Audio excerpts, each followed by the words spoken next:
नमस्कार साथियों, स्वागत है आप सभी का एक बार फिर से भारत की सबसे तेजी से उभरती हुई ड्राइविंग ट्रेनिंग संस्थान में। दोस्तों, बहुत लंबे समय से कोई वीडियो नहीं दे पाया था। वजह एक ही थी कि भीड़ काफ़ी बढ़ चुकी थी और हमारे पास वीडियो बनाने का टाइम नहीं था। लेकिन अब भीड़ कंट्रोल में है और हमारे पास स्टूडेंट के रिक्वेस्ट पे वीडियो बनाने की मजबूरी भी है। इसलिए चलते हैं सीधे। हमारे पास जो गाड़ी है वो है आज स्कॉर्पियो M2DI इंजन, मतलब कि डायरेक्ट इंजेक्शन वाली इंजन, पुरानी वाली स्कॉर्पियो। ये सीधे चलते हैं। सबसे पहले चलते हैं कि इस गाड़ी की बोनट खुलेगी कैसे। तो यहाँ पे आएंगे। सबसे पहले ये देखिए, यहाँ पे एक प्राइमरी बोनट ओपनर लीवर है। ये इसको खींचते हैं। यहाँ पे आ रहा है क्या स्विच? ये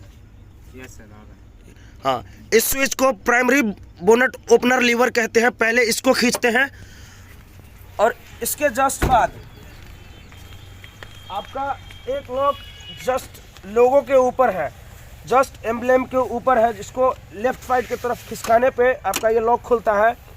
और उसके बाद इसको पकड़िए, उसके बाद लगा दीजिए इसको।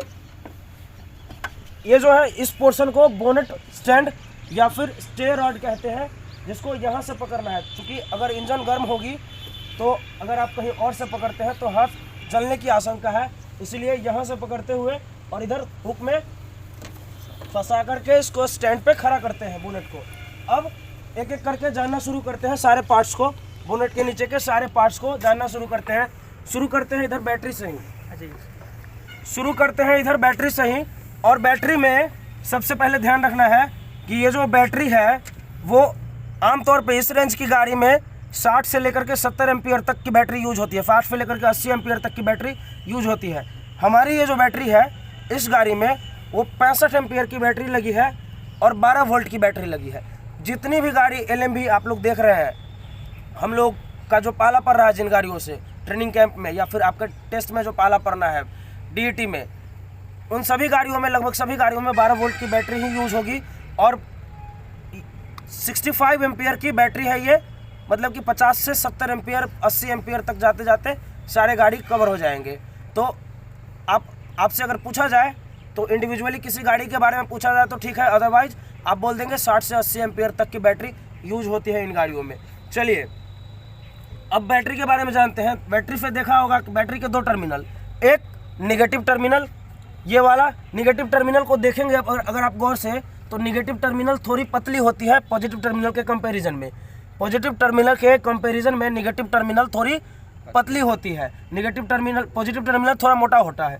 अब देखिए कि निगेटिव टर्मिनल पे एक ब्लैक कलर की वायर गई है जो कि बॉडी में कहीं जा कर के जुड़ गई है। इसका काम सिर्फ अर्थिंग देना है, मतलब कि अर्थ करना है। और दूसरी टर्मिनल पे जो वायर निकली है, रेड वायर निकली है, वो आपके सेल्फ के छोटे वाले पोर्शन से जाकर जुड़ गई है। सेल्फ के छोटे वाले पोर्शन से जाकर जुड़ गई है। यहाँ है ना जी, ये है ना, देखिए तो इसको लीजिए, इसको हाँ, ये वाले पोर्शन से जुड़ गई है, सेल्फ के ये वाले पोर्शन से जुड़ गई है, जिसको सोलेनॉइड कहते हैं। SOLENOID। ध्यान रखेंगे, कुछ लोगों को सोनोलाइट बोलने की आदत हो चुकी है। सोनोलाइट नाम का कोई भी चीज़ ऑटोमोबाइल इंजीनियरिंग में नहीं है, इसलिए ध्यान रखेंगे कि सेल्फ के छोटे वाले पार्ट को सोलेनॉइड कहते हैं, SOLENOID। तो सोलेनॉइड से, सेल्फ के सोलेनॉइड से यह जुड़ा रहता है।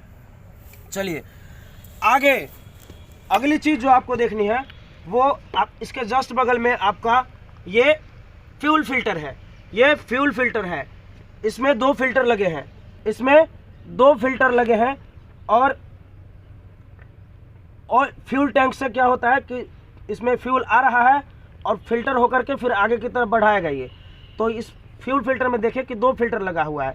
तो फ्यूल लाइन पे, मतलब कि फ्यूल टैंक पे जो तेल आई है सबसे पहले जिस फिल्टर में फिल्टर हो रही है उसको प्राइमरी फिल्टर कहते हैं।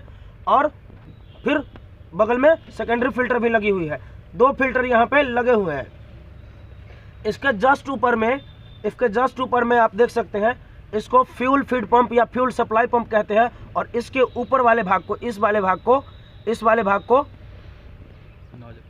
इस हैंड प्राइमिंग पंप कहते हैं। क्या कहते हैं? हैंड प्राइमिंग पंप कहते हैं। अब ध्यान रखेंगे कि कुछ लोग इसको सेकेंडरी डीजल पंप कहते हैं। कुछ लोग इसको सेकेंडरी डीजल पंप कहते हैं, जो कि सरासर गलत है, सरासर गलत है। पूरे ऑटोमोबाइल इंजीनियरिंग में सेकेंडरी डीजल पंप नाम की कोई टर्म नहीं है। विश्वास नहीं हो तो गूगल पे सर्च करके देख लेना, ठीक है। तो ये जो पंप है इसको हैंड प्राइमिंग पंप कहते हैं। इसका काम क्या है, जब आपकी गाड़ी में तेल खत्म हो जाए, फ्यूल खत्म हो जाए, तो फ्यूल खत्म होने के बाद क्या होता है कि एयर भर जाता है फ्यूल लाइन में। तो फ्यूल लाइन से एयर को निकालने के लिए, इसको खोल करके पंप करना होता है, और तब तक पंप करना होता है जब तक ये पूरी तरीके से टाइट नहीं। हालांकि इसमें अभी एयर नहीं है, इसलिए ये पूरी तरह से टाइट है। इसको हम बंद कर देते हैं, तो जब कभी भी गाड़ी में तेल ख़त्म हो, इस टाइप की गाड़ी में जब तेल ख़त्म हो और उसके बाद अगर आप फ्यूल डालते हैं, फ्यूल डालने के बाद इसको खोल करके हैंड प्राइमिंग पंप को पंप करना होता है, ताकि फ्यूल लाइन का एयर बाहर निकल सके और फ्यूल सप्लाई प्रॉपर हो सके। और जिस चीज़ का नाम आपने फीड पंप पढ़ा, यही फीड पंप का काम है फ्यूल टैंक से लेकर के और फिल्टर से होते हुए FIP, बोले तो ये वाला पंप जिसको हाई प्रेशर पंप कहते हैं, यहाँ तक फ्यूल को पहुँचाना इसी पंप का काम है, इसीलिए इसको फ्यूल सप्लाई पंप या फ्यूल फीड पंप कहते हैं। और चूंकि ऊपर वाला पोर्शन इसका हाथ से यूज होता है, इसलिए हैंड प्राइमिंग पंप कहते हैं। इसका काम वही है, फ्यूल टैंक से ला करके FIP तक फ्यूल को पहुंचाना। यह VVI क्वेश्चन है कि फीड पंप का काम क्या है। तो फीड पंप का काम है फ्यूल टैंक से फ्यूल को ला करके FIP, बोले तो फ्यूल इंजेक्शन पंप तक, मतलब कि हाई प्रेशर पंप तक पहुंचाना है। ये हो गया इसका काम। थोड़ा सा पहुंच कीजिए। आगे ध्यान रखा जाए कि इसमें जो 2 फिल्टर लगे हुए हैं, इसका काम क्या है, फ्यूल में जो गंदगी है, जो डस्ट पार्टिकल है, उसको छान करके फ्यूल को आगे तक देना, फ्यूल के डस्ट पार्टिकल को छानना। मतलब कि अगर इससे होकर के फ्यूल गुजरेगी तो क्या होगा कि डस्ट पार्टिकल जो है ये रोक लेगा, और उसके बाद क्या है कि आगे साफ फ्यूल जाएगी, ताकि FIP में कोई प्रॉब्लम ना आए, इंजन की एफिशिएंसी बनी रहे। अगर गंदी फ्यूल जाएगी तो इंजन की एफिशिएंसी घट जाती है, इंजन का परफॉर्मेंस खराब हो जाता है। तो ये हो गया आपका इस पोर्शन का काम। अब ये देख रहे होंगे कि ये मोटा वाला पाइप जो है, जो प्लास्टिक की बनी हुई है, ये इसको बोलते हैं फ्यूल लाइन या फ्यूल पाइप। इसका काम क्या है, अपने अंदर से फ्यूल को प्रवाहित करना, ये सब जितने भी पाइप देख रहे हैं, ये सारा पंप, ये सारा पाइप जो है आपका, ये फ्यूल लाइन है या फ्यूल पाइप इसी को कहते हैं। देखिए, इस पाइप के माध्यम से आपके फ्यूल टैंक से फ्यूल आया है, और इधर पे एक फिल्टर, दो फिल्टर से होते हुए, और ये रेड वाली पाइप के थ्रू यहाँ पे जुड़ा हुआ है, जिसको FIP कहते हैं, फ्यूल इंजेक्शन पंप कहते हैं। इस पूरे पोर्शन को फ्यूल इंजेक्शन पंप कहते हैं, FIP कहते हैं। ये हाई प्रेशर पंप होता है। Fuel injection pump high pressure pump होता है, जो कि यहाँ से फ्यूल टैंक से आए हुए फिल्टर हुए तेल को वहाँ पे आपके नोजल में हाई प्रेशर में कन्वर्ट करके भेजता है। चूँकि इंजन की स्पीड काफ़ी ज़्यादा होती है, तो उसको सही टाइम पे सही मात्रा में तेल चाहिए होता है, और वो काम फ्यूल इंजेक्शन पंप करती है। तेज़ी से फ्यूल पहुंचाती है, और पर्याप्त मात्रा में, जितनी मात्रा में चाहिए प्रॉपर मात्रा में पहुंचाती है। अगर ये FIP का इस्तेमाल नहीं हो तो इंजन जितनी तेज़ी से चलती है, ये लो प्रेशर पंप जो है उसको कभी भी फ्यूल सप्लाई प्रॉपर मात्रा में नहीं कर पाएंगी, इसलिए FIP का इस्तेमाल होता है। अब ये फ्यूल लाइन समझ गए। अब यहाँ पे देखिए कि इसी FIP से आपने देखा होगा कि 4 पाइप निकले हैं यहाँ पे, स्टील के बने हुए या फिर लोहे के बने हुए, स्टील के बने हुए या लोहे के बने हुए। देखिए तो जरा गौर से, कहाँ पे 4 पाइप निकला है, यहाँ पे गौर कीजिए। ये है सर, है ये कहाँ, ये नीचे से है 4 पाइप। हाँ तो दिखाइए वहाँ पे। ये देखिए, ये 2 पाइप ये है, हाँ, और 2 पाइप यहाँ पे। हाँ तो ये देखिए यहाँ पे ये दोनों पाइप, ये लोहा वाला पाइप जो है, ये यहाँ पे, ये और ये 2 पाइप, ये दोनों पाइप, चारों पाइप देखिएगा तो यहाँ पे ये FIP कहीं एक पोर्शन से जुड़ा हुआ है, और ये चारों हाई प्रेशर पाइप है। ये लोहे वाले जितने भी पाइप हैं, ये स्टील के बने जितने भी पाइप हैं, ये सारे हाई प्रेशर पाइप है। ये हाई प्रेशर पाइप है, इसको स्टील का या लोहा का इसलिए बनाया जाता है अगर इसमें ज़्यादा प्रेशर आएगा तो फट सकता है प्लास्टिक के होने पे, इसलिए इसको लोहा का बनाया जाता है। ये सारे पाइप हाई प्रेशर पाइप है और इनका सीधा कनेक्शन यहाँ पे FIP पे है, फ्यूल इंजेक्शन पंप पे है। और फ्यूल इंजेक्शन पंप पे ये सीधा जुड़ा हुआ है कहाँ, आपके इंजन के सिलेंडर हेड पे जो नोजल लगा हुआ है जिसको इंजेक्टर कहते हैं, उससे 1 2 3 और एक 4 इंजेक्टर लगे हुए हैं। अब एक बात ध्यान रखना है कि 4 इंजेक्टर लगे हुए हैं। हर सिलेंडर के लिए एक इंजेक्टर यूज होता है DI इंजन में। डायरेक्ट इंजेक्शन इंजन में हर सिलेंडर के लिए एक नोजल होता है। तो इसका मतलब ये है कि जितने नोजल उतने सिलेंडर, मतलब कि आप नोजल को गिन करके सिलेंडर गिन सकते हैं। 1 2 3 4। इसका मतलब ये गाड़ी है कितने सिलेंडर की है, 4 सिलेंडर की है। अब 4 सिलेंडर होगा तो सिलेंडर के अंदर पिस्टन होते हैं, तो इसका मतलब 4 पिस्टन भी होंगे। चलिए 4 पिस्टन होंगे और 4 पिस्टन होंगे तो पिस्टन के अंदर जो पिस्टन को कनेक्ट करने वाला कौन सा रॉड होता है, कनेक्टिंग रॉड। तो 4 कनेक्टिंग रॉड भी होंगे। तो नोजल की संख्या के बराबर सिलेंडर होगा और सिलेंडर जितना होगा उतना कनेक्टिंग रॉड होगा और उतना ही पिस्टन होगा। और सिलेंडर के अंदर क्या डाला जाता है, सिलेंडर ब्लॉक में क्या लाइनर डाला जाता है, तो उतना ही लाइनर होगा, उतना ही लाइनर होगा। इसमें किसी को कोई दिक्कत नहीं, इसमें किसी को कोई दिक्कत नहीं होनी चाहिए। अच्छा, गाड़ी का ये वाला पार्ट आज तक आप लोग शायद नहीं समझ पाए होंगे। इस वाले पोर्शन को क्या कहते हैं, इस वाले पोर्शन को क्या कहते हैं नहीं समझ पाए होंगे। इस वाले पोर्शन को जरा गौर से देखिएगा। यहाँ पे देखिए एक पाइप, मोटी वाली पाइप आई हुई है यहाँ पे, और इसमें देखिए यहाँ पे दिखाइए जरा, 1 2 3 और एक 4 पाइप इसमें से एक मेन पाइप से जुड़ा हुआ है ये, और इसमें से 4 पाइप इंजन के सिलेंडर हेड से जुड़ा हुआ है। देख रहे हैं 1 2 3 और 4 ये इंजन के सिलेंडर हेड से जुड़ा हुआ है। और इंजन के सिलेंडर हेड से जुड़ा हुआ है मतलब कि हर सिलेंडर से जुड़ा हुआ है।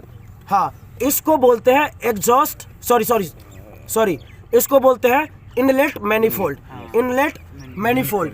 अब चूंकि ये गाड़ी टर्बोचार्ज्ड है, इसमें टर्बोचार्जर का यूज किया गया है, और इसलिए ये जो पाइप देख रहे हैं, मोटी वाली पाइप आप देख रहे हैं, इसका डायरेक्ट कनेक्शन एयर फिल्टर पे नहीं है, डायरेक्ट कनेक्शन एयर फिल्टर पे नहीं है।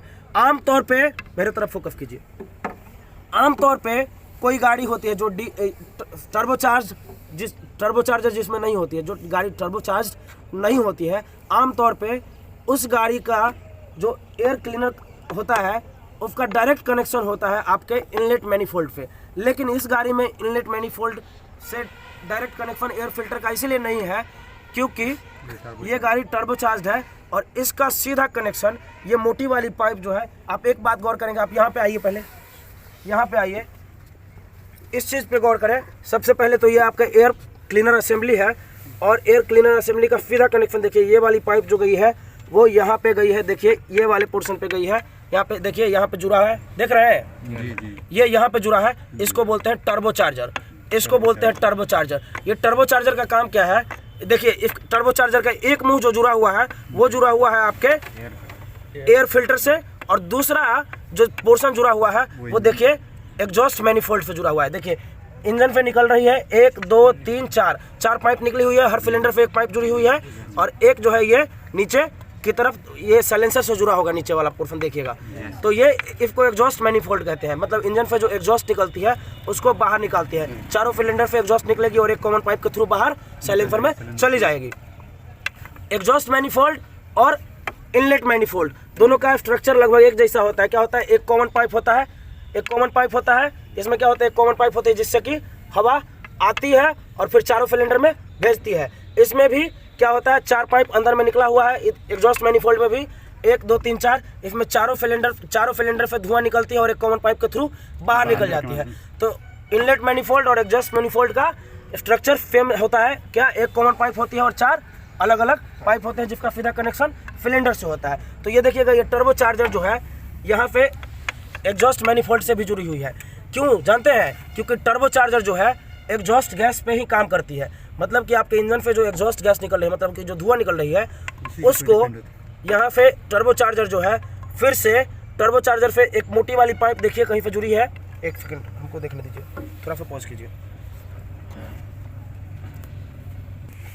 रेडी है। यस। ये पाइप दिखाइए, देखिए इफी टर्बो चार्जर के एक हिस्सा से ये मोटी वाली पाइप जुड़ी है, ये मोटी वाली पाइप जुड़ी है, और ये मोटी वाली पाइप नीचे से होते हुए रेडिएटर के नीचे का एक पोर्शन है जिसको इंटरकूलर कहते हैं। इधर वाले पोर्शन से होते हुए नहीं दिखाई देगा आपको, नीचे से होते हुए और सीधा यहाँ देखिएगा, इसके आपको दिखाई देगा कि रेडिएटर से जुड़ा हुआ है। ये पाइप जो मोटी वाली पाइप है, आपको लगेगा कि ये रेडिएटर से जुड़ा हुआ है, लेकिन ये डायरेक्ट रेडिएटर से नहीं जुड़ा हुआ है। ये दरअसल रेडिएटर के नीचे एक हिस्सा लगा हुआ है रेडिएटर टाइप का ही, इसको बोलते हैं इंटरकूलर। क्या बोलते हैं? इंटरकूलर बोलते हैं, जो कि आपने नाम भी आज तक नहीं सुना होगा। मैक्सिमम लोगों ने आज तक इसका नाम भी नहीं सुना होगा कि इंटरकूलर क्या होता है। रेडिएटर आपने सुना होगा, रेडिएटर जो है पानी को ठंडा करती है, ठीक है, लेकिन इंटरकूलर जो है हवा को ठंडा करती है। चूंकि टर्बो चार्जर जो है एग्जॉस्ट गैस पे चलती है, तो वो गर्म हवा को इधर लेके आती है। तो इंटरकूलर क्या है, उसको ठंडा करके कंप्रेस करके और फिर इस पाइप के माध्यम से इनलेट मैनिफोल्ड में भेजती है, और इनलेट मैनिफोल्ड में इस कॉमन पाइप से चारों देख रहे हैं, चारों सिलेंडर में हवा जाती है। और हवा जाने के बाद, चूँकि आप जानते हैं कि डीजल इंजन का कॉन्सेप्ट क्या है, सबसे पहला क्या होता है, इनटेक मैनिफोल्ड में सबसे पहले हवा ही जाती है, और हवा जा करके सेकेंड स्ट्रोक में क्या होता है, उसका कंप्रेशन होता है, जिसको कंप्रेशन स्ट्रोक कहते हैं। और जब कंप्रेशन होने के बाद हवा बहुत ज़्यादा गर्म हो जाती है, तो तीसरे स्ट्रोक में क्या होता है, नोजल जो है ऑयल छिड़क देता है, इसको पावर स्ट्रोक कहते हैं। और चौथा स्ट्रोक क्या होता है, एग्जॉस्ट स्ट्रोक होता है, जिसमें क्या होता है कि धुआं निकल जाता है इसके माध्यम से, इसके एग्जॉस्ट मैनिफोल्ड के माध्यम से धुआं निकल जाता है साइलेंसर से होते हुए। तो ये पूरा कॉन्सेप्ट है यहाँ का। अगर ये इनलेट मैनिफोल्ड नहीं हो, तो क्या होगा, एक सवाल बनता है यहाँ पे। तो अगर ये इनलेट मैनिफोल्ड नहीं हो तो क्या होगा कि हर गाड़ी में जितना सिलेंडर होगा उतना एयर क्लीनर रखना पड़ेगा। क्या होगा, उतना एयर क्लीनर रखना पड़ेगा। या फिर अगर टर्बो चार्ज इंजन है तो क्या होगा, उतना टर्बो चार्जर जोड़ना पड़ेगा, तो दिक्कत हो जाएगी। अब टर्बो चार्जर का फ़ायदा क्या है जी, टर्बो चार्जर जो है वो एग्जॉस्ट गैस से ही चलती है, और 5 गुना ज़्यादा इसमें इंजन के सिलेंडर में गैस भेजती है, जिससे क्या होता है कि इंजन का परफॉर्मेंस बढ़ जाता है। चूँकि गैस ज़्यादा जाएगी तो कंप्रेशन ज़्यादा होगा, ज़्यादा गैस का कंप्रेशन होगा तो क्या होगा, ज़्यादा जलेगी, वहाँ पे ज़्यादा अंदर में दहन होगा, और ज़्यादा अंदर में दहन होगा, कंबस्टन चैम्बर में ज़्यादा दहन होगा, तो क्या होगा, ज़्यादा एनर्जी प्रोड्यूस होगी, तो गाड़ी ज़्यादा बेटर काम करेगा। इसके क्या होता है कि इसकी फ्यूल कंजम्पशन कम होती है। टर्बो चार्जर का फ़ायदा क्या है कि माइलेज गाड़ी की बढ़ जाती है, इंजन का परफॉर्मेंस बढ़ जाता है। हालांकि कुछ नुकसान भी है, उसको हम लोग यहाँ पे डिस्कस नहीं करने वाले हैं। तो ये हो गया, इतने पे बात हो गई। अब सीधे चलते हैं हम लोग, इन चीज़ों से पहले रेडिएटर पे आ जाते हैं। और ये है सबसे पहले आपका रेडिएटर का कैप। इस पर स्पष्ट तौर पर लिखा है नेवर ओपन हॉट। जब भी गाड़ी चल के आए तो कम से कम 6 घंटे तक आपको इसको नहीं खोलना है, चाहे कोई भी पोर्शन हो गाड़ी का, चाहे ऑयल फिलर कैप हो या फिर रेडिएटर हो। गर्म इंजन में कभी हमको खोलना नहीं है, कम से कम 6 घंटा तक तो इसको ठंडा होने ही दिया जाए।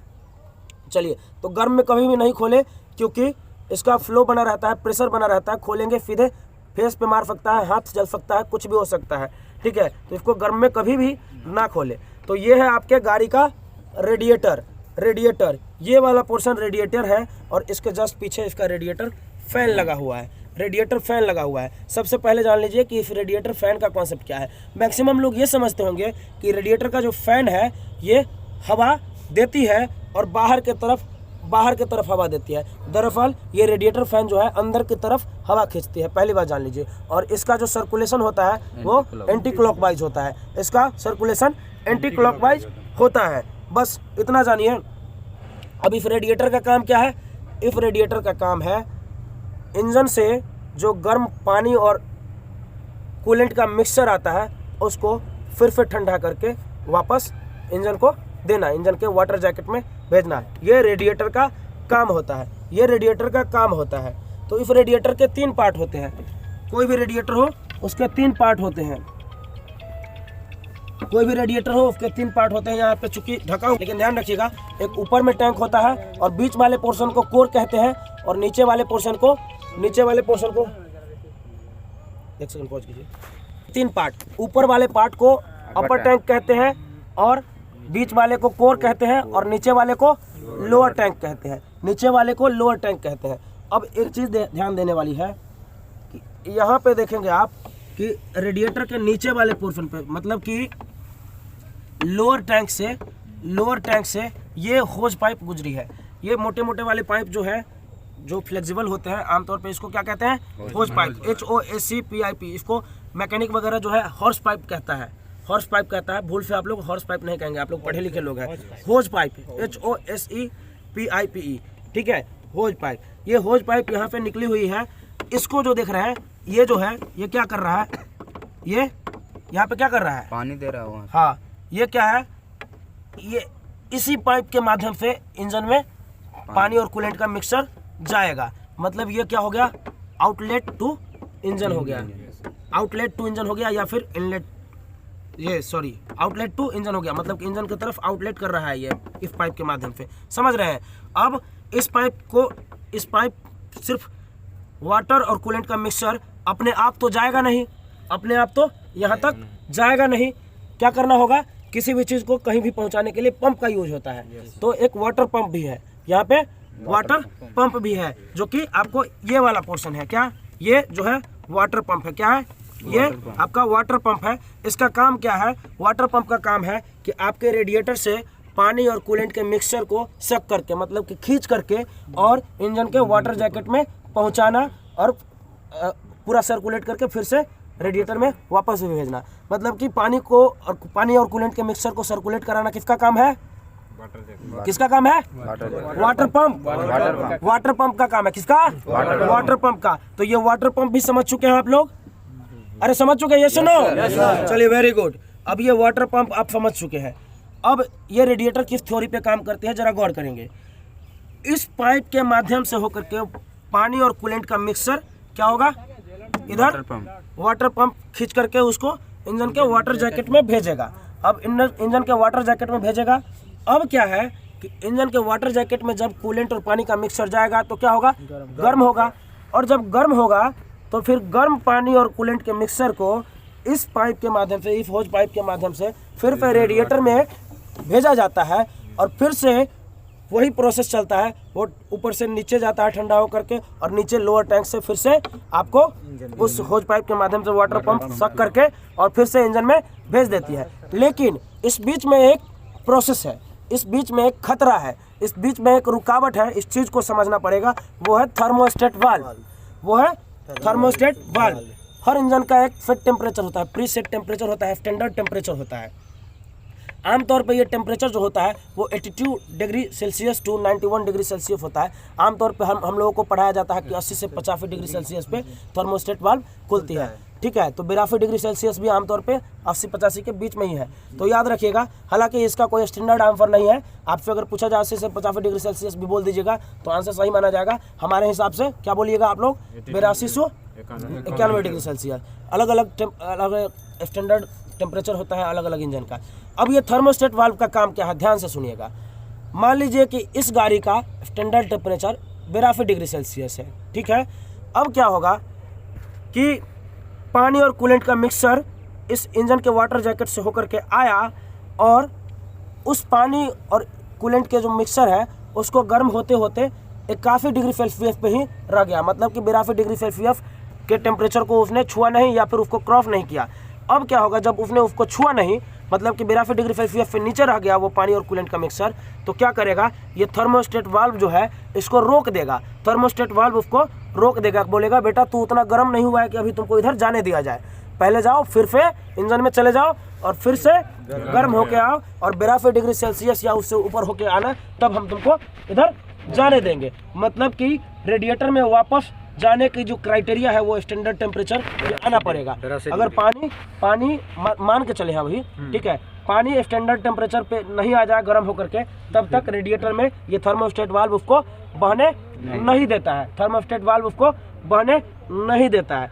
अब ये थर्मोस्टेट वाल्व क्या करते हैं हम लोग, बहुत सारे इंजन में ओवरहीट की प्रॉब्लम होती है, तो कुछ होशियार चंद लोग क्या करते हैं, इस थर्मोस्टेट वाल्व को निकाल देते हैं। अगर ये थर्मोस्टेट वाल्व आपने निकाल दिया तो ज़्यादा टेम्परेचर वाले टाइम में, मतलब गर्मी के मौसम में हो सकता है कि आप सही सलामत चल ले, लेकिन ठंड के मौसम में ओवर कूलिंग का प्रॉब्लम आ सकता है, ओवर कूलिंग का प्रॉब्लम आ सकता है।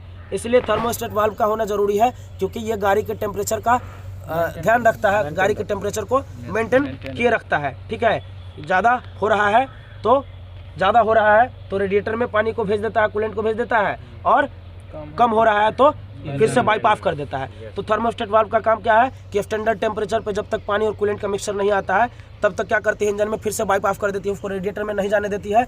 और अगर स्टैंडर्ड टेम्परेचर से ऊपर चला जाए पानी और कूलेंट का मिक्सचर का टेम्परेचर, तो क्या होगा, उसको रेडिएटर में भेज करके और फिर से ठंडा करवा करके उसको भेजेगा। यहाँ तक किसी को कोई दिक्कत नहीं, यहाँ तक सब कुछ क्लियर है। इतना आगे आ जाइए, ये है, इसको डायनेमो कहते हैं लोग, लेकिन हम लोग इसको ऑटोमोबाइल इंजीनियरिंग की भाषा में कहेंगे अल्टरनेटर। क्या कहेंगे? अल्टरनेटर। बहुत सारे लोग इसको अल्टीनेटर कहते हैं। अल्टीनेटर जो भी कहता है बोलना बंद कर दो। हम क्या कहते हैं, बीइंग अ स्टूडेंट, आप लोग पढ़े लिखे लोग हैं यार, आप लोगों को स्टैंडर्ड वर्ड का यूज़ करना है, स्टैंडर्ड टर्मिनोलॉजी का यूज़ करना है। आप लोगों से ये एक्सपेक्ट किया जाता है इंटरव्यू में कि आप एक स्टैंडर्ड टर्मिनोलॉजी का यूज़ करें। मैकेनिक का भाषा या फिर किसी एरा गैरा इंस्ट्रक्टर का भाषा यूज़ नहीं करना है आप लोगों को। एरा गैरा लोग आपको एरा गैरा से भी नीचे बना देते हैं, ठीक है ना। अल्टरनेटर कहा जाता है। अल्टरनेटर एक डिवाइस है जो कि मैकेनिकल एनर्जी को इलेक्ट्रिकल एनर्जी में चेंज करती है, मैकेनिकल एनर्जी को इलेक्ट्रिकल एनर्जी में चेंज करता है। अब ये अल्टरनेटर का काम क्या है, जब आप लोगों के दिमाग में एक भ्रम होगा कि गाड़ी का पूरा इलेक्ट्रिकल सिस्टम, जैसे लाइट हो गया, म्यूजिक सिस्टम वगैरह वगैरह बहुत सारा चीज़ होता है, उसको हम बैटरी के करंट से यूज करते हैं। आप लोगों के दिमाग में ये भ्रम होगा, आमतौर पर एक स्टूडेंट के दिमाग में ये भ्रम होता है। ध्यान रखेंगे, जब बंद गाड़ी होती है तो सारा इलेक्ट्रिकल काम, इलेक्ट्रिकल जो आइटम होते हैं वो सारे डिवाइस वो बैटरी से चलते हैं, लेकिन जैसे ही गाड़ी स्टार्ट होती है तो ये डायनेमो काम करने लगता है, जैसे जनरेटर फुन है ना, बस वही चीज़ है। तो ये जो है करंट देने लगता है, और ये क्या है, ये बैटरी को भी चार्ज करने लगता है। सबसे पहले ये क्या है, इलेक्ट्रिकल एनर्जी में बदलता है किसको, मैकेनिकल एनर्जी को, और बैटरी क्या करती है, केमिकल एनर्जी को इलेक्ट्रिकल एनर्जी में बदलती है। ठीक है, तो ये अल्टरनेटर क्या करती है, बैटरी को भी चार्ज करती है, और जब बैटरी को चार्ज करती है तो बैटरी को ये इलेक्ट्रिकल एनर्जी देता है, और उस इलेक्ट्रिकल एनर्जी को फिर से केमिकल एनर्जी में सेव करके बैटरी रख लेती है, और फिर से उसको इलेक्ट्रिकल एनर्जी में जब जरूरत पड़ती है तो कन्वर्ट करके सप्लाई करती है इलेक्ट्रिकल डिवाइसेज को। तो ये पूरा प्रोसेस है। तो गाड़ी में बैटरी को कौन चार्ज करता है, अल्टरनेटर। और स्टार्ट गाड़ी में पूरे इलेक्ट्रिकल पार्ट को करंट कौन देता है, यही अल्टरनेटर देता है।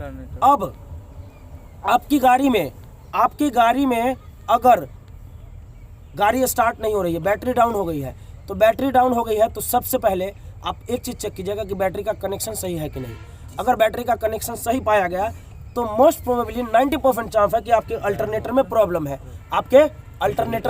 है, और अल्टरनेटर में जो बेसिक प्रॉब्लम आती है वो ये आती है कि इसके अंदर का कटआउट खराब हो जाता है या फिर कार्बन खराब हो जाता है। आमतौर पे बेसिक प्रॉब्लम ये है, ड्राइवर के लेवल का प्रॉब्लम यही है। अगर इतना होता है तो आप ड्राइवर लोग कर सकते हैं, और नहीं तो उसके बाद मैकेनिक की ज़रूरत पड़ेगी। तो अगर बैटरी चार्जिंग नहीं दे, अगर बैटरी बार बार डाउन हो जाती है, बैटरी बार बार लो हो जाती है आपके गाड़ी की, तो आप सीधे समझ जाइएगा कि आपके अल्टरनेटर में प्रॉब्लम है। ठीक है, तो यहाँ पे 2-3 क्वेश्चन। अल्टरनेटर क्या है, मैकेनिकल एनर्जी को इलेक्ट्रिकल एनर्जी में कन्वर्ट करने वाले डिवाइस है। नहीं, मैकेनिकल एनर्जी की हिंदी क्या होता है, यांत्रिक ऊर्जा, विद्युत ऊर्जा को विद्युत ऊर्जा में बदलने वाली यंत्र है। एक चीज, अगर गाड़ी की बैटरी बार बार डाउन हो रही है या फिर डाउन चार्ज नहीं हो रही है, इसका मतलब प्रॉब्लम कहाँ है, अल्टरनेटर का प्रॉब्लम है। समझ में आ रहा है। अल्टरनेटर के 1-2 पार्ट याद रखिएगा, कटआउट, कार्बन, ये सब होता है। हालांकि आपके नोट्स में इन चीज़ों को दिया गया है। ठीक है, अब देखिए थर्मोस्टेट वाल्व हो गया, यह वीवीआई क्वेश्चन था। अब देखिए, ये सारे जो बेल्ट जुड़े हुए हैं, एक कॉमन बेल्ट है, पूरा जितने भी बेल्ट है, ये इस बेल्ट को क्या कहते हैं, फैन बेल्ट कहते हैं। अगर इस सब का परफॉर्मेंस ज़्यादा खराब होने लगे तो फैन बेल्ट लूज होने के कारण भी इस सब का परफॉर्मेंस खराब हो जाता है। ठीक है, फैन बेल्ट होने के कारण, फैन बेल्ट अगर लूज हो तो भी खराब हो जाती है स्थिति, इंजन का परफॉर्मेंस खराब हो जाता है, कोई पार्ट प्रॉपर तरीके से काम नहीं करता है। तो ये सारे, ये जो है फैन बेल्ट है। अब ये फैन बेल्ट देखेंगे कि गोल गोल किसी आइटम पे चढ़ा हुआ है, ये सारे गोल गोल आइटम को क्या कहते हैं, पुल्ली कहते हैं। अब ये पुल्ली का काम क्या है, पुल्ली का काम है को चलाना। किसी फैन बेल्ट के माध्यम से पुल्ली पे फैन बेल्ट चढ़ता है, और फैन बेल्ट के माध्यम से एक डिवाइस से दूसरे डिवाइस में एनर्जी को ट्रांसफर करता है, एनर्जी को ट्रांसफर करता है। ये काम किसका है? पुल्ली का है, ये काम पुल्ली का है। अब देखिए कि इसमें एक पुल्ली जो है गाड़ी के क्रैंक शाफ्ट से निकली है, एक पुल्ली गाड़ी के क्रैंक शाफ्ट से निकली है, जो कि मेन पुल्ली है, ठीक है। पुल्ली जो है ये आपके गाड़ी के क्रैंक शाफ्ट से निकली है, और यही एक पुल्ली क्रैंक शाफ्ट से निकलती है जो कि डायरेक्ट इंजन का हिस्सा है, और वही पुल्ली जो है बाकी पुल्ली को फैन बेल्ट के माध्यम से नचाती है। आप देखिए कि एक पुल्ली आपका यहाँ पे लगा हुआ है, कहाँ? डायनेमो पे लगा हुआ है, मतलब कि अल्टरनेटर पे लगा हुआ है। एक पुल्ली आपका यहाँ पे देखिए वाटर पंप पे लगा हुआ है, एक पुल्ली वाटर पंप पे लगा हुआ है, और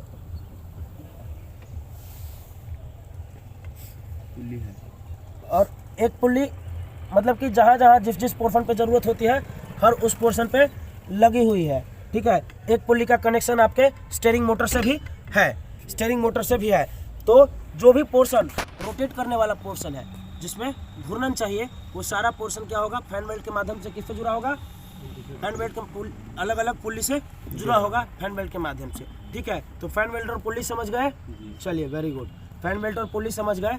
अब चलिए, यहाँ पे एक चीज़ छूट गई थी, ये हाई प्रेशर पाइप तो समझ गए थे, लेकिन क्या होता है ये जो पतला पाइप है, ये जो प्लास्टिक वाला पाइप देख रहे हैं और सब में जुड़ा हुआ है, इसको बोलते हैं हम लोग रिटर्न लाइन। क्या बोलते हैं? रिटर्न लाइन या ओवरफ्लो लाइन। क्या बोलते हैं?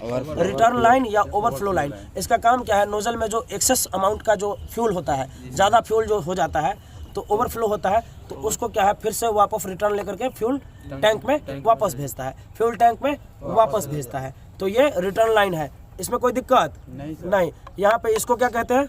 ऑयल फिलर कैप कहते हैं। क्या? ऑयल फिलर कैप कहते हैं। इसको खोल करके ही मोबिल डाला जाता है, इसको खोल करके ही मोबिल डाला जाता है। यहाँ तक किसी को कोई दिक्कत?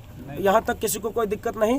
एक चीज, डीप स्टिक गेज नहीं बोलेंगे, सिर्फ डीप स्टिक बोलेंगे। डीप स्टिक क्यों बोलेंगे? क्योंकि अंदर गहराई तक ये गया हुआ रहता है और स्टिक है ये, ठीक है ना, इसलिए इसको क्या कहते हैं? Deep stick. शुद्ध टर्मिनोलॉजी का यूज करना जरूरी है, ठीक है ना।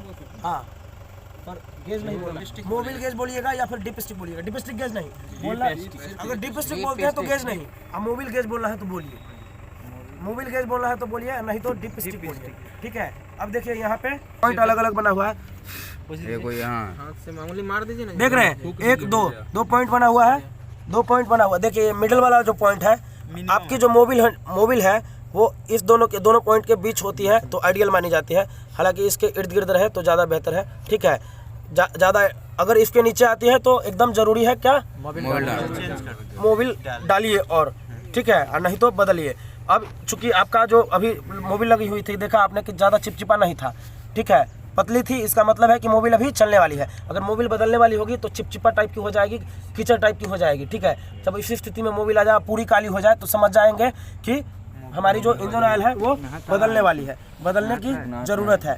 तो ये डिप स्टिक की मदद से हम अपने इंजन ऑयल को मापते हैं कि किस लेवल पे है, किस। अब क्या है यहाँ पे, अब इस पोर्शन को तो आपने देख ही लिया था कि 1 2 3 4, इससे भी 4 पाइप निकला हुआ है जो कि हर सिलेंडर से जुड़ा हुआ है, और एक कॉमन पाइप निकली है, और एक कॉमन पाइप निकल करके फिर एग्जॉस्ट वाली पाइप जो है मतलब कि साइलेंसर पे जाकर जुड़ चुकी है। इस पोर्शन को कहते हैं एग्जॉस्ट मैनिफोल्ड, एग्जॉस्ट मैनिफोल्ड। अगर ये एग्जॉस्ट मैनिफोल्ड का यूज़ नहीं हुआ, तो क्या होगा कि हर सिलेंडर के लिए अलग अलग साइलेंसर निकालना पड़ेगा। क्या होगा? हर सिलेंडर के लिए अलग अलग साइलेंसर निकालना पड़ेगा, जो कि कॉस्ट इफेक्टिव भी नहीं है और प्रैक्टिकल भी नहीं है। समझ पा रहे हैं ना? तो इसलिए एग्जॉस्ट मैनिफोल्ड का होना जरूरी है, उतना ही जरूरी जितना इनलेट मैनिफोल्ड का होना जरूरी था। तो इनलेट मैनिफोल्ड और एग्जॉस्ट मैनिफोल्ड का स्ट्रक्चर लगभग एक जैसा होता है, ध्यान रखेंगे। अब उसी एग्जॉस्ट मैनिफोल्ड के नीचे ये देखिए, तो जरा इस पर फोकस कीजिए। ये जो पाइप निकल रही है, ये जो पाइप है यहाँ पे दिखाइए, ये आपका पावर स्टीयरिंग मोटर है। ये आपका पावर स्टीयरिंग मोटर है जो कि क्या करती है? आपके पावर स्टीयरिंग को स्मूथ बनाती है, ऑयल को भेज करके पावर स्टीयरिंग तक। चलिए, अब आगे गए होंगे, ये टर्बो चार्जर है। टर्बो चार्जर का काम क्या है कि इंजन के कंबस्टन चैम्बर में ज़्यादा मात्रा में हवा को भेजना, ताकि ज़्यादा मात्रा में हवा का कंप्रेशन हो तो ज़्यादा मात्रा में उसका कंबस्टन भी होगा, और ज़्यादा मात्रा में कंबस्टन होगा तो ज़्यादा एनर्जी प्रोड्यूस होगा, और इंजन की एफिशिएंसी बढ़ेगी, इंजन की पावर बढ़ेगी, और इंजन का माइलेज भी बढ़ता है इससे। ठीक है, इसको टर्बो चार्जर बोलते हैं, टर्बो चार्जर या सुपर चार्जर इसी को कहते हैं। ठीक है, सभी गाड़ी में नहीं आती है, और जिस गाड़ी में टर्बो चार्जर आएगी उस गाड़ी में रेडिएटर के फिर रेडिएटर भी होता है। ठीक है ना, बाहर तो ये क्या है, air filter, air cleaner assembly. इसके अंदर एयर फिल्टर लगा हुआ है, इसके अंदर एयर फिल्टर लगा हुआ है। ये पाइप जो है इन्वायरमेंटल एयर को लेती है, हवा को लेती है, और यहाँ पे फिल्टर करके जो डस्ट पार्टिकल होते हैं हवा में उसको छान करके और फिर से इंजन के कंबस्टन चैम्बर में भेजती है। अब देखिए, एयर फिल्टर को इस बात पे ध्यान देना है कि आमतौर पे अगर आप डस्टी एरिया में नहीं रह रहे हैं, ज़्यादा धूल भरी एरिया में गाड़ी को नहीं चला रहे हैं, तो क्या है कि आप 1 महीना पे एक बार इसको प्रेफर्ड से साफ़ करवा दीजिए, प्रेशर से साफ़ करवा दीजिए।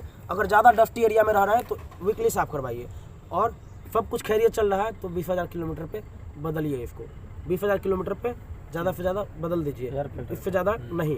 ठीक है, तो ये एयर फिल्टर का काम है। इसको खोलेंगे, ये सब इसको खोलेंगे तब जाके अंदर में एयर फिल्टर लगा हुआ है इसके अंदर में।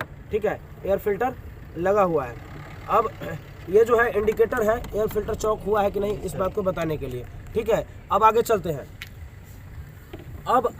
हैं। यहाँ तक तो एक पार्ट लगभग क्लियर है आप लोगों का? यस सर, यहाँ तक एक पार्ट क्लियर है। तो अब आइए यहाँ पे इस गोल वाले पोर्शन को, जो कि सीधा कनेक्शन आपका ब्रेक पैडल पे है, इसको बोलते हैं ब्रेक बूस्टर।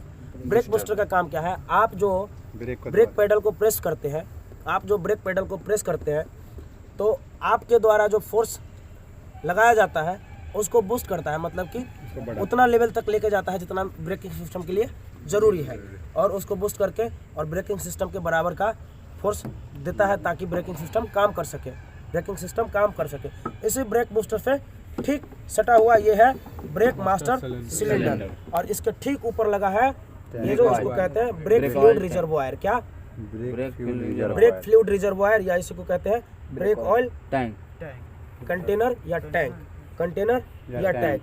इस पे रिकमेंड किया जाता है, जिस कंपनी का जो भी रिकमेंडेशन होता है उस पर लिखा रहता है ढक्कन पे ही कि कौन सा ऑयल डालना है। इस पे लिखा हुआ है .3 या .4, तो आपको .3 या .4 ही यूज करना है इस पे। ठीक है, अब आपसे अगर एक क्वेश्चन पूछ दिया जाए कि कौन से ऑयल का इस्तेमाल करेंगे हम ब्रेक फ्लूइड के तौर पे, क्लच फ्लूइड के तौर पे, तो सीधा जवाब दीजिएगा कि गाड़ी के ऑनर्स मैनुअल में जिस फ्लूइड का जिक्र होगा वो हम डालेंगे। अगर आपको डायरेक्ट पता है उस गाड़ी से रिलेटेड तो बता दीजिए, और नहीं पता है तो एक औसत आंसर देना हो, एक जनरल आंसर देना हो, सामान्य उत्तर देना हो उस सवाल का, तो क्या कहेंगे? गाड़ी के ऑनर्स मैनुअल में जो रिकमेंडेड फ्लूइड होगा वो हम डालेंगे। किसी पर्टिकुलर गाड़ी के बारे में पूछ दे तो ठीक है, और नहीं जानते हैं आंसर तो क्या जवाब देना है? गाड़ी के ऑनर्स मैनुअल के अनुसार जो रिकमेंडेशन होगा उसके आधार पे हम वो फलाना फ्लूइड डालेंगे जो दिया रहेगा। ठीक है, अगर किसी चीज़ का इस सब किसी खास आंसर को नहीं जानते हैं, कौन फ्लूइड डालना है, कितना डालना है, ये सब आंसर अगर आप नहीं डालते हैं, जानते हैं किसी गाड़ी के बारे में, तो अगर इंटरव्यू में अगर ये क्वेश्चन पूछ दिया जाता है तो सीधे बोलिएगा क्या कि ऑनर्स मैनुअल में जितना रहेगा लिखा हुआ उतना डाल देंगे, और जो लिखा रहेगा वो डालेंगे। ठीक है, अपना दिमाग नहीं लगाना है। चूँकि नहीं पता है तो ऑनर्स मैनुअल से कॉन्टेक्ट करेंगे, ड्राइवर होशियार होगा, और इसी बात का टेस्ट है वहाँ पे कि बंदा होशियार है कि नहीं। अगर कुछ नहीं भी जानता है तो किस चीज़ से पता कर लेगा वो उसको पता होना चाहिए। समझ पा रहे हैं आप लोग? Yes sir. हाँ, समझ पा रहे हैं तो ठीक है। अब देखिए ब्रेक फेलियर का कारण क्या है? इस गाड़ी में जो है ड्रम ब्रेक का यूज हुआ है। क्या हुआ है? ड्रम ब्रेक का यूज हुआ है। अब ब्रेक फेलियर का कारण क्या क्या हो सकता है?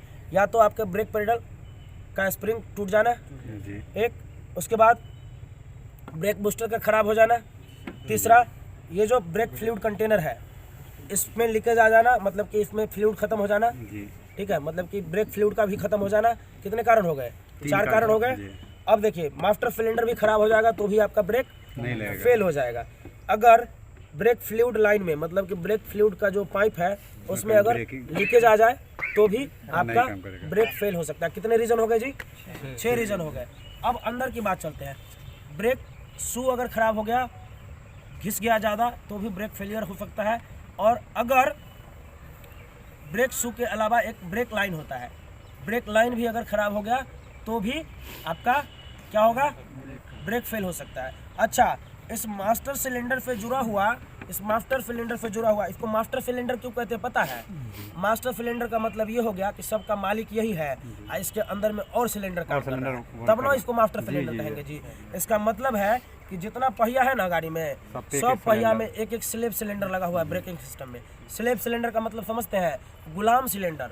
और सब गुलाम सिलेंडर का बाप कौन? Master cylinder. इसलिए इसको मास्टर सिलेंडर कहते हैं। तो इस मास्टर सिलेंडर में जो पिस्टन लगा है ना, जैसे आप ब्रेक पेडल दबाते हैं वो पिस्टन जो है पुश करता है ब्रेक फ्लूइड को, कहाँ? स्लेब सिलेंडर में। और स्लेब सिलेंडर का जो पिस्टन है वो वहाँ पे पुश करके ब्रेकिंग सिस्टम को काम करने पे मजबूर करता है, ठीक है ना।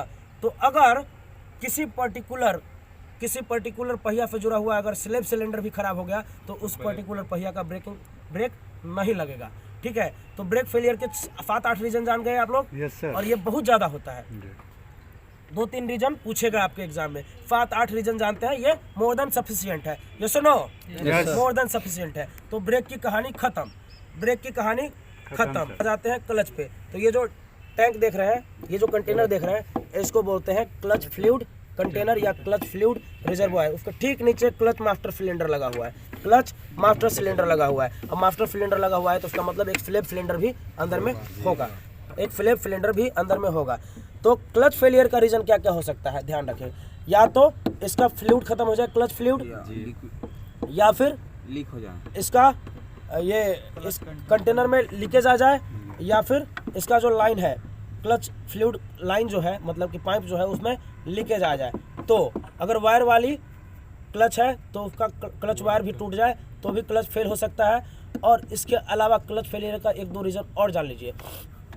एक तो क्लच प्लेट या प्रेशर प्लेट का ख़राब हो जाना क्लच फेलियर का कारण है, क्लच प्लेट या प्रेशर प्लेट का ख़राब हो जाना क्लच फेलियर का कारण है। उसके अलावा आपको क्या करना है, क्लच में 2 पोर्शन और होते हैं जहाँ पे क्लच फेलियर आता है, छोटे छोटे पार्ट होते हैं। फॉर्क का नाम सुने हैं? मिस्त्री वगैरह जो है ना, यहाँ का मैकेनिक वगैरह, कुछ होशियार चंद ट्रेनर भी उसको फ्रॉक कहते हैं। हालांकि सबका नाम भी नहीं जानते होंगे वो लोग, लेकिन बता देते हैं। फॉर्क अगर टूट गया या ख़राब हो गया तो फॉर्क के ख़राब होने पे भी क्लच नहीं लगेगा, क्लच काम करना बंद कर देता है। या फिर एक रिलीज बियरिंग होती है, क्या? रिलीज बियरिंग क्लच के अंदर का पोर्शन है, ठीक है। रिलीज बियरिंग का ख़राब हो जाना भी, या रिलीज बियरिंग हब का ख़राब हो जाना भी क्लच फेलियर का कारण है। तो क्लच फेलियर के इतने कारण हैं, क्लच फेलियर के इतने कारण हैं। अब आप लोगों को क्लच फेलियर का कोई भी कारण, मतलब कि अगर पूछ दिया जाए, 2-3 कारण पूछ दिया जाए तो आराम से बता देंगे, ये सुनो। तो क्लच फेलियर के कोई भी कारण अब पूछ दे आपसे तो दिक्कत नहीं होनी चाहिए। अब क्लच का जो सिस्टम, पूरा क्लच सिस्टम का जो इमेज है और वो आपके नोट्स में डाल दिया गया है। आप चाहे तो क्लच सिस्टम को देख सकते हैं कि कहाँ पे कैसे काम कर रहा है ये। तो अब आजकल जो गाड़ी आ रही है, आजकल जो गाड़ी है उसमें क्या है कि क्लच और ब्रेक का दोनों जो फ्लूइड रिजर्वॉयर है एक ही है, एक है। पॉज कीजिए जरा।